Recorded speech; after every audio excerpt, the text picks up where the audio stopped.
Do you want to know more about adding loads to your freight cars? Why don't you stick around and watch this segment, see how I did it on my in-scale model road, the Lakehurst secondary.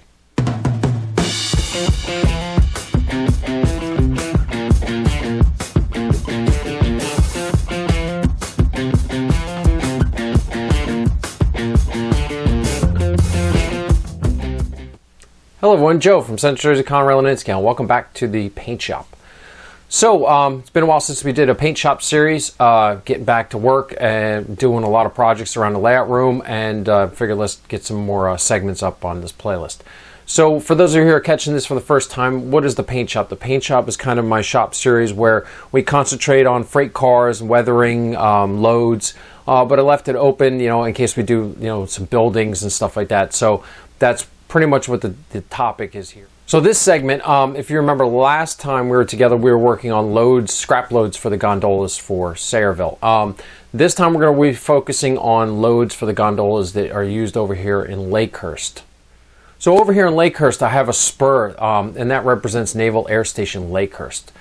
So back in the 50s and 60s, there was a site over in Lakehurst, the Beaumark missile site. And what that was part of the U.S. Defense Systems anti-air missile batteries, and they were nuclear tipped. There was an incident in the late 50s where one of the Beaumark missiles exploded and contaminated the area. So over the years, there was various cleanups done by the federal government to remove all the contaminated debris, the radioactive material, but it lingered into the 90s until there was a final cleanup supervised by the DEP to remove the final materials. So in the final phases of the cleanups in the late 80s and 90s, they renovated the rail spur and extended it into the base to facilitate a shorter drive for the trucks, and then they transloaded it into cars to be shipped out. So I really wanted to showcase this traffic flow here on the layout because it's very interesting. It's a piece of history. So most of what I determined through research, I don't have any factual pictures or anything to actually show it, but it seems to me that most of the other sites that would have throughout the country that did this type of work were moving it in open top gondolas because it wasn't highly radioactive like radioactive fuel. It was kind of just a low grade radioactivity. So we're moving it in open top gondolas, and I needed to come up with some kind of loads to represent that. So the first load that we're going to be doing is a canvas topped load by Haynes Brothers, and then we're going to be doing a custom load. It goes back to an old model railroader article that was done by Matt Schnell. He showed how contaminated loads were moved in gondolas and they were wrapped in a heavy polypropylene plastic. So what we're going to do is we're going to do that here in scale, and I'm going to show you how we did it. So it's kind of a short video because it was a very quick project. It took me maybe 2-3 hours from beginning to end, getting the loads together, weathering the cars, and putting the placards on, and getting them on the layout. So it's going to be a quick little segment for you. Sit back and enjoy, and we'll catch you on the backside. Okay, so here we are getting started. So the first thing I did is I took some pink insulation foam and I rough cut it to be almost the right size for the cars, and then I put it aside. Now these are the canvas top loads from Haynes Brothers. The only thing I did to these, I had to sand them a little bit on the edges to make them fit right, and then I crazy glued the washers on the underside so I could pick them up with the magnets.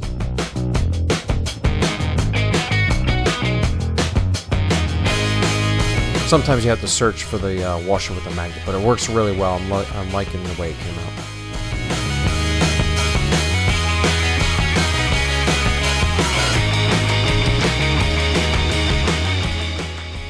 Okay, so what I do first is I get my Dremel tool set up with a sanding drum, and I turn the speed down to the lowest setting. Now, you have to be careful with this because you will burn right through that foam really fast. You'll sand it all off. It's a little messy. You can see there's a lot of dust, so have a vacuum handy. And all I'm doing is trying to get the shape close, and then I'll come back and sand it by hand.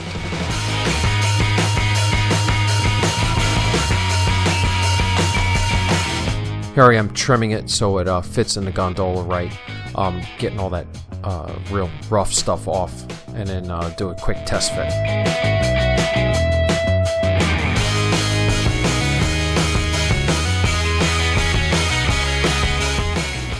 So now I'm just using an emery board. So once you get that shape close to what you want, using the emery board actually goes fairly quickly. And just use it to trim, sand the sides and the ends, and then get the profile that you want on the top. Now imagine a quicker and cleaner way of doing this probably would be use a hot wire cutter. Unfortunately, I don't have one of those yet, so I'm just doing it with some with the sandpaper.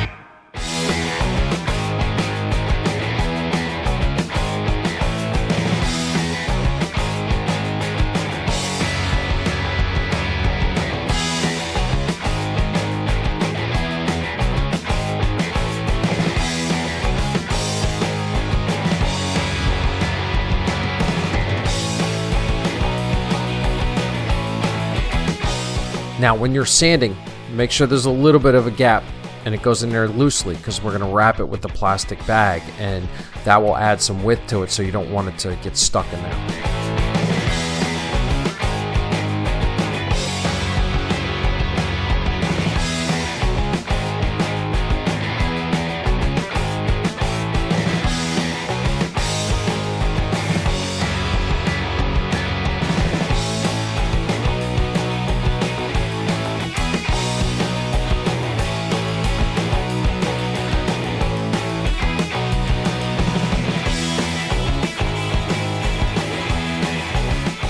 So there you go. You can see it mostly fits now.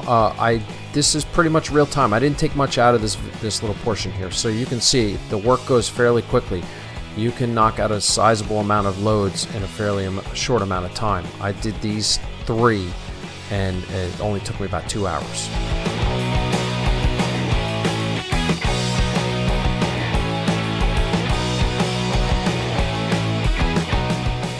I'm trying to take a bunch of material off the bottom because I noticed it was starting to curl or bow, so I figured by sanding I can flatten it out. But you don't want to take too much off because you don't want it to snap in half.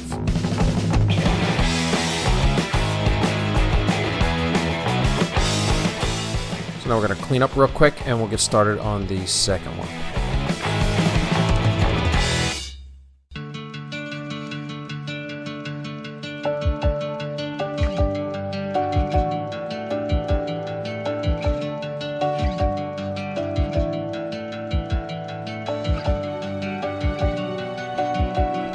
So here I am, I'm just using the emery board to knock off all the big chunks that are hanging, just to make it a little easier when I use the Dremel. When you use the Dremel, go in one direction, try not to go back and forth, because it has a tendency to get caught on the foam and it like jumps on you.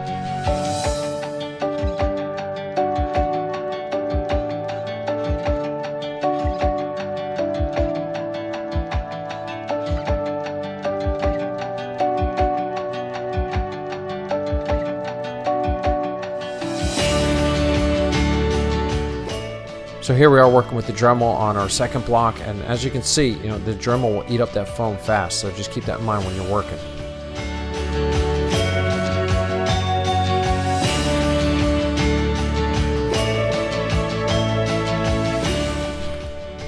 And as you're working, it's okay if it's uneven, because the material would pile up in there as they're loading it. So keep that in mind when you're making your blocks.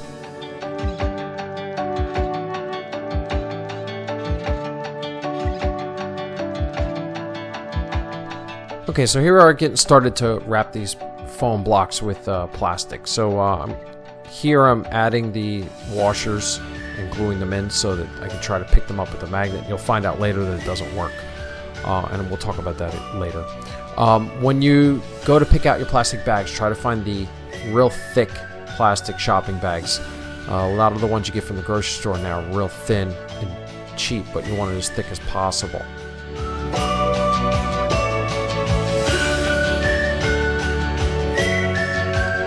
Color, pick out whatever color you find suitable. I've seen lots of loads in white and black. I've even seen some in blue.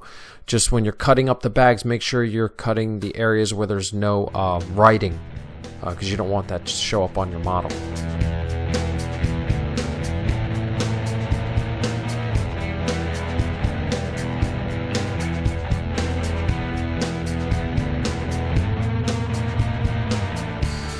So just keep in mind, you wrap it up nice and tight, you want the seam on the bottom because you don't want to see the seam up top on the load. At first I tried to glue it and it didn't really work too well, so I just resort to Scotch tape. As long as you place the Scotch tape in the right spot, you won't see it on the top.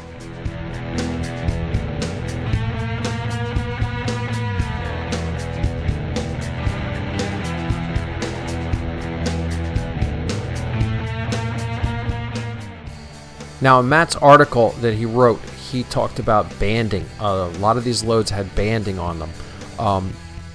So when he did his in HO scale, he used thread to represent the banding. I opted not to do that because I thought the thread was a little big, but something you can try. And it'll also facilitate keeping this plastic wrapped tightly.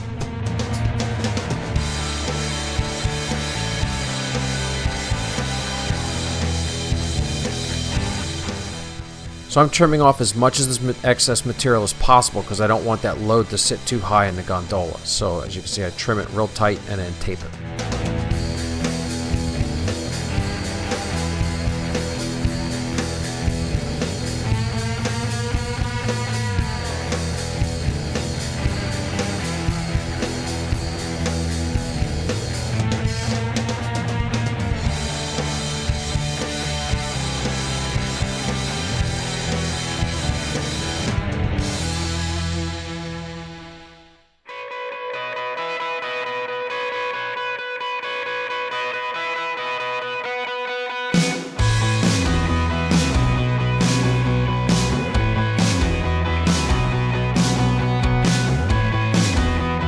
So here you can see I realized that glue is just not working, so I'm just going to put a strip of tape right on the seam on the bottom and hold it all together.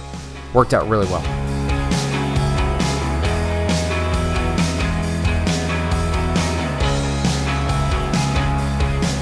So as you can see here, I'm testing with the magnet. It's just not working. The foam and the plastic's too thick. It's not getting the pull, and it might be a little too tight in the gondola.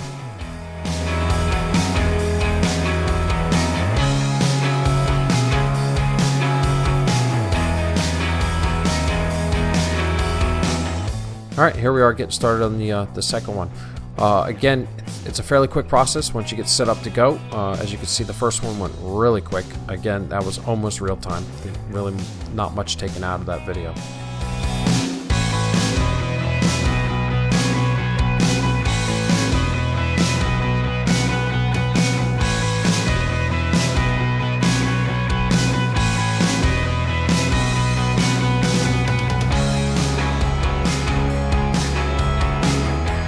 So at this point, I'm putting the second one together. I'm realizing that the plastic just seems like it's a little too loose. It looks a little too baggy.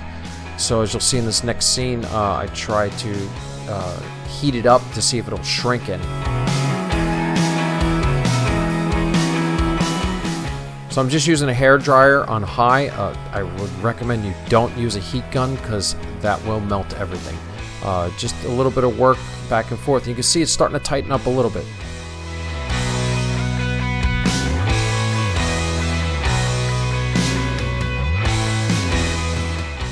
So after a few minutes of heating, it wasn't tightening up anymore, so I just decided that that's good enough. It looks much better than the first one, so we're just going to go with it from here.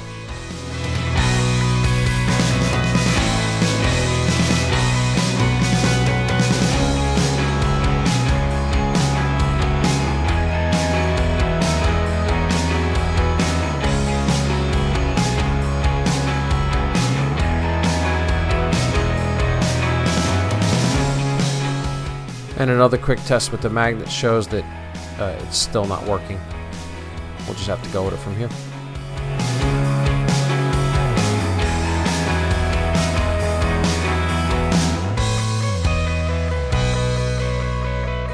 So I just went ahead and made a third one while I had all the materials together just to have an extra, and just goes to show you the more repetitions you get, the quicker and better it gets. This one actually came out really good.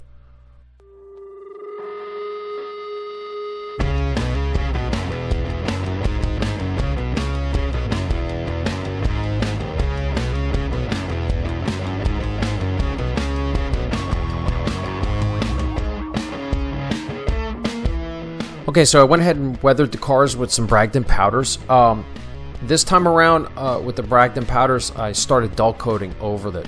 As you can see with the yellow cars, it came out really well. I was finding that the Bragdon powders were wearing off over time. So it was a good solution. It came out really well. However, you'll see on the black cars that the weathering powders almost became non-existent. So it's going to be something in progress. So I got a scale of microscale placards, and I'm just going through and adding them to the sides. When you looked at these types of cars, because they were general service, they didn't have placard holders. They kind of used the adhesive style of placards, so that's why this is a good fit for this type of load.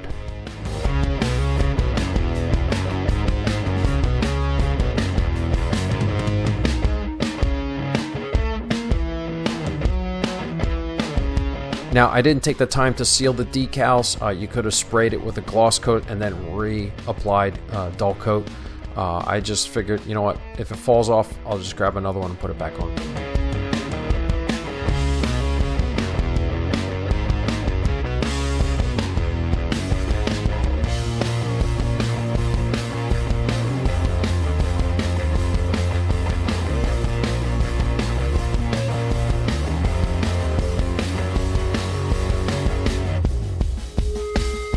It just amazes me how small these decals are, these placards, and you can actually see them without like a magnifying glass through the camera. Really happy with them. They add a nice touch to the cars.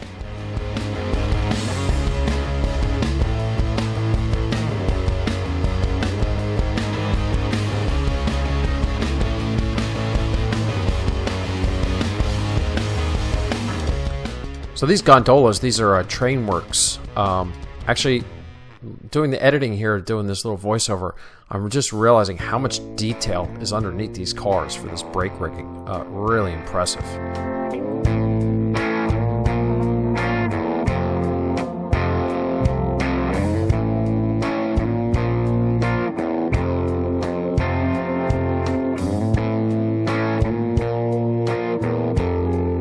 And here's the finished products.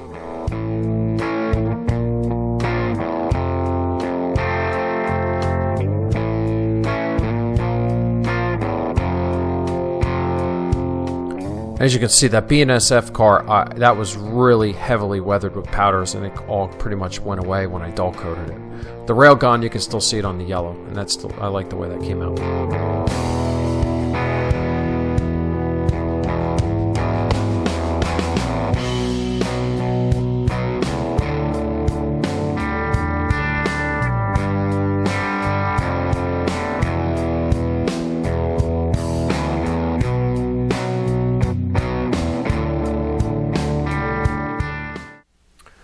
Okay, so there you go. Went really well. Very, very happy with the loads. So the Haynes brother loads, those were very quick and easy. Didn't really, I just showed you them. All I did was I put the washers on the bottom side so that I can use my magnet to pick them out. Works really well.